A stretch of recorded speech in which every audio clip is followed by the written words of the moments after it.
अस्सलाम वालेकुम दोस्तों, आज हम आपको आजादी के एक ऐसे हीरो के बारे में बताएंगे जिनसे शायद ही कोई नावाकिफ हो, जिन्होंने हिंदुस्तान और पाकिस्तान की अंग्रेजों से आजादी की खातिर अपनी सारी जिंदगी कुर्बान कर दी। उनका एहतराम सारी दुनिया में तमाम मजाहिब के लोग करते हैं। उनका फलसफा आजादी अदम तशद्दुद यानी नॉन वायलेंस पर बेस्ड था। हमारी मुराद खान अब्दुल गफ्फार खान से है, जिन्हें सरहदी गांधी या बाचा खान भी कहा जाता है। बाचा खान का सबसे बड़ा कारनामा ये था कि पश्तून कौम, जो कि एक मार्शल रेस की तरह है, यानी कि जो बहुत ही दिलेर और अपने हक के लिए लड़ने वाली कौम है, बाचा खान ने पश्तूनों को लड़ने की बजाय पुरअमन रहकर जद्दोजहद आजादी करना सिखाई। बाचा खान पश्तूनों के सियासी रहनुमा के तौर पर जाने जाते थे। बाचा खान ने बरतानवी दौर में अदम तशद्दुद के फलसफे का प्रचार किया। खान अब्दुल गफ्फार खान मोहम्मद जई कबीले के पख्तून थे। वो अतमान जई गांव में 1890 में पैदा हुए। बाचा खान की जिसामत बहुत दिलकश थी। उनका कद 6 फुट 4 इंच, सीधी कमर और मेहरबान आंखों वाले खान अब्दुल गफ्फार खान जिंदगी भर अदम तशद्दुद के हामी रहे। वो महात्मा गांधी के बड़े फैंस में से एक थे। अब्दुल गफ्फार खान से प्यार करने वाले उन्हें बाचा खान और सरहदी गांधी कहकर बुलाते थे। बाचा खान ने इब्तिदाई तालीम के बाद Edward mission high school Peshawar में तालीम हासिल की। बाचा खान के वालिद बहराम खान कबीले के मुअज्जिजीन में से थे और वो एक जमींदार थे। इसी वजह से कई अंग्रेज अफसरान उनकी जान पहचान वाले भी थे। उन्होंने एक दफा अपने बेटे बाचा खान को बैरून मुल्क भेजने की कोशिश भी की, लेकिन बाचा खान की वालिदा ने इनकार कर दिया। बाचा खान ने अपने वालिद के कहने पर बरतानवी फौज ज्वाइन कर ली, लेकिन बहुत थोड़े अरसे के बाद उन्होंने बरतानवी लोगों की नस्ल परस्ती और नाइंसाफी को देखते हुए फौज से इस्तीफा दे दिया और इसके बाद बाचा खान ने सियासत में शमूलियत इख्तियार कर ली।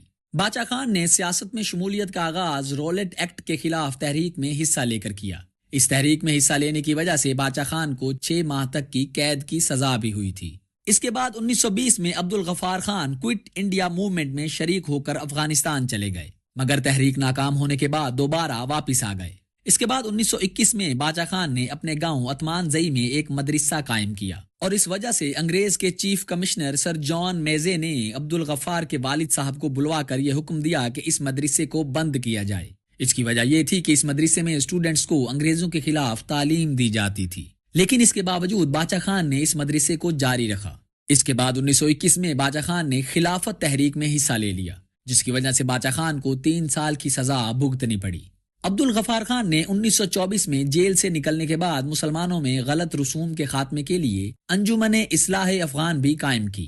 1926 में बाचा खान सब कारकुनों के हमरा कोलकाता में कांग्रेस के इजलास में शरीक हुए। 1930 में उन्होंने खुदाई खिदमतगार तहरीक शुरू की, जिसे सुर्ख पोश तहरीक भी कहा जाता था। 1930 में गांधी जी ने जब सत्याग्रह की तहरीक शुरू की तो अब्दुल गफ्फार खान ने हजारों अफराद के साथ सूबाई कांग्रेस कमेटी की हैसियत से शाही बाग पेशावर में कांग्रेस के प्रोग्राम नमक का कानून तोड़ने में भी हिस्सा लिया। 22 अप्रैल को बरतानवी हुकूमत के खिलाफ जुलूस निकाला गया। जब 23 अप्रैल को जुलूस निकला और किस्सा ख्वानी बाजार पहुंचा तो जुलूस पर बरतानवी हुकूमत की जानिब से फायरिंग की गई, जो तकरीबन 4 घंटे तक जारी रही। इस फायरिंग में सैकड़ों हिंदू और मुसलमान मारे गए। 57 अफराद के नाम शो किए गए और 38 डेड बॉडीज अस्पताल वालों ने नामालूम करार देकर दफना दी और 550 जख्मी अस्पताल में दाखिल हुए। निहत्ते लोगों पर गोलियां चलाने से अंग्रेज सरकार के मुजालिम खत्म नहीं हुए। इतनी बड़ी तादाद में पुरअमन एहतजाजी मुजाहिरीन को मौत की नींद सुलाने के बाद अंग्रेज सरकार ने 30 अप्रैल 1930 को खान अब्दुल गफ्फार खान को गिरफ्तार करके जेल भेज दिया। उस वक्त तक अंग्रेज हुकूमत के मुजालिम सबकी बर्दाश्त से बाहर हो चुके थे और फिर 11 मई 1930 को सिविल नाफरमानी की तहरीक का आगाज हुआ, जिसमें गुलाम मोहम्मद ऑफ लूंद खोड़ गफ्फार खान के पैरोकार को गिरफ्तार करके 3 साल के लिए जेल भेज दिया गया। इस पर लोग मुश्तइल हो गए। ये तो जुल्म की इंतहा थी, आजादी राय छीन ली गई थी। मुश्तइल अफराद ने प्रोटेस्ट किया और इस प्रोटेस्ट पर ब्रिटिश हुकूमत की तरफ से फायरिंग की गई, जिसके नतीजे में 70 अफराद हलाक और 150 जख्मी हो गए। अंग्रेजों के जुल्म से जुड़ा एक और दर्द भरा वाकया आपको सुनाते चलें कि 26 मई 1930 को सरदार गंगा सिंह, जो कि एक सरकारी मुलाजिम थे, बड़े बाजार से अपनी बीवी बच्चों के साथ तांगे में जा रहे थे कि एक अंग्रेज अफसर ने उसे और उसके दोनों बच्चों को मार दिया। जब उनका जनाजा उठाकर हजारों अफराद जुलूस की शक्ल में निकले तो अंग्रेजों ने आकर रास्ता रोक लिया। लोगों ने कहा कि वो सिर्फ जनाजा ले जाना चाहते हैं, उनका कोई खराब इरादा नहीं है, मगर जालिम अंग्रेजों ने फायरिंग शुरू कर दी, जिसमें 11 अफराद हलाक और 20 जख्मी हो गए। 28 फरवरी 1931 को अतमान जई में एक बड़ा जुलूस निकला। पुलिस के लाठी चार्ज के बावजूद लोग मुंतशिर न हुए, जिसकी वजह से जालिम अंग्रेज हुकूमत ने उन पर गोली चला दी और मुतअद्दिद अफराद हलाक और जख्मी हो गए। अंग्रेज जुल्म सितम की हर हद पार कर चुके थे। ये जुल्म न सिर्फ मौजूदा हिंदुस्तान बल्कि मौजूदा पाकिस्तान के इलाकों में भी बतदरीज जारी था। फिर इसके बाद 10 मार्च 1931 को गांधी जी के कहने पर बाचा खान कांग्रेस में शामिल हो गए। 1932 से 1934 तक खान अब्दुल गफार खान हजारा जेल में रहे।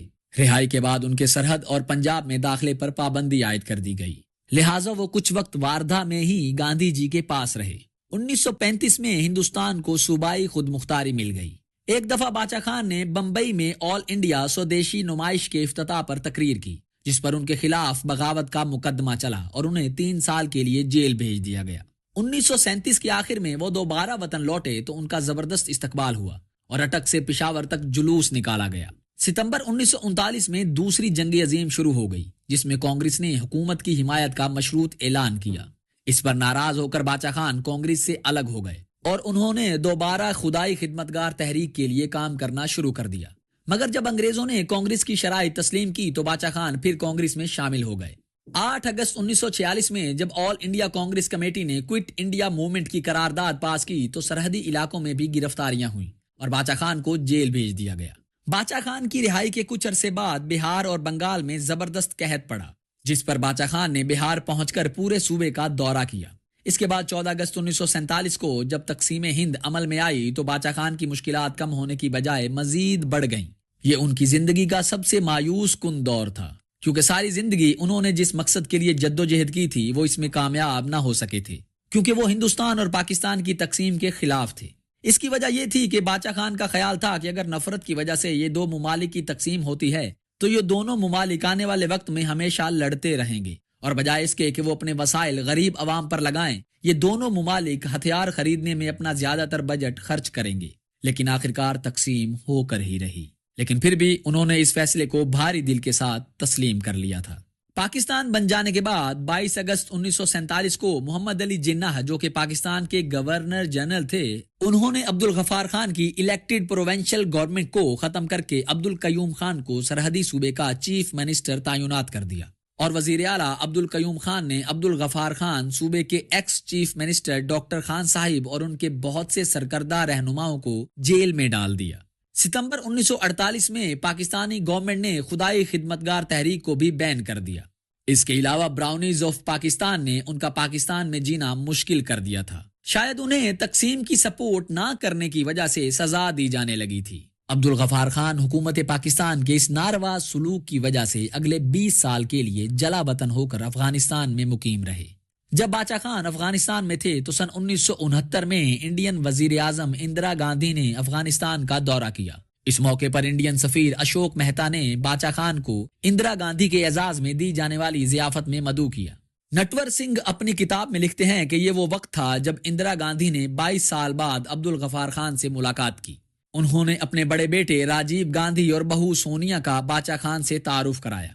सरहदी गांधी ने राजीव गांधी को गले लगाते हुए बताया कि जब वो 2 साल के थे तो उन्होंने राजीव को अपनी गोद में खिलाया था। और फिर 1972 में बाचा खान पख्तूनों के पुरजोर इसरार पर दोबारा अपने वतन वापस लौटे। बरे सगीर की आजादी के बाद खान अब्दुल गफार खान को अमन के नोबल इनाम के लिए भी नामजद किया गया था। तकसीम हिंद के बाद तक 1960 और 1970 का दरमियानी अरसा भी खान अब्दुल गफार खान ने जेलों और जलावतनी में गुजारा। 1987 में बाचा खान पहले शख्स थे जिनको भारतीय शहरी ना होने के बावजूद भारत रत्न अवार्ड से नवाजा गया, जो कि भारत का सबसे बड़ा सिविल अवार्ड है।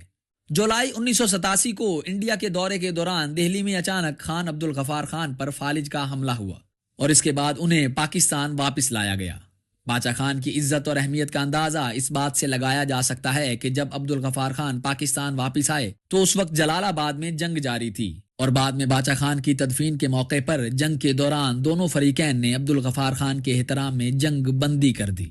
हालिया दिनों में एक तकरीब के दौरान तकरीर में भारत के मौजूदा वजीर आजम नरेंद्र मोदी ने बयान किया कि जब बाचा खान भारत आए थे तो नरेंद्र मोदी ने निहायत ही अदब और एहतराम से उनके पांव छुए थे। सरहदी गांधी के तकरीबन 20,000 चाहने वाले उनके जनाजे के जुलूस के साथ पाकिस्तान में अतमान जई से अफगानिस्तान में दाखिल हुए। اور انہوں نے بغیر کسی پاکستانی پاسپورٹ یا افغان ویزا کے ڈیورنڈ لائن کو عبور کیا تھا۔ کاروں، ٹرکوں اور بسوں کا ایک لمبا قافلہ ان کے جنازے کے ساتھ تھا۔ جلال آباد کے اس جلوس میں مزید کئی ہزار لوگ بھی شامل ہوئے۔ ان کی آخری رسومات میں پاکستان کے صدر جنرل ضیاء الحق اور انڈین وزیر اعظم راجیو گاندھی دونوں موجود تھے۔ دوستو، جب ہم اچھائی کا راستہ چنتے ہیں تو اوپر والا ایسے ہی بے پناہ عزت سے نوازتا ہے۔ بلا شبہ اپنے فلسفہ جد و جہد کی وجہ سے اوپر والے نے باچا خان کو بے پناہ عزت بخشی۔ اس کے ساتھ ہی آزادی کے اس عظیم رہنما کی کہانی اپنے اختتام کو پہنچتی ہے۔ ہماری ویڈیو کو لائک کیجئے، اپنے دوستوں کے ساتھ شیئر کیجئے، ہمیں اپنے فیڈ بیک سے لازماً آگاہ کیجئے۔ آج ہی ہمارے چینل وائس آف اوورسیز کو سبسکرائب کیجئے۔ اپنا اور اپنے پیاروں کا خیال رکھیے گا۔ اگلی دفعہ تک کے لیے اللہ حافظ۔